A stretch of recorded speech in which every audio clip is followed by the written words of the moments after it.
Syederalon, pada Senin 2 September pagi, rumah calon Cagup Aceh, Bustami Hamzah, terkena serangan teror di Kampung Pineung, Kecamatan Syahkuala, Banda Aceh.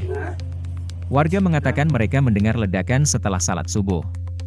Tidak ada korban jiwa atau luka-luka dalam peristiwa ini. Namun, beberapa pot tanaman pecah dan berserakan di teras akibat ledakan. Warga di sekitar lokasi mengatakan mereka sempat takut keluar rumah saat mendengar ledakan.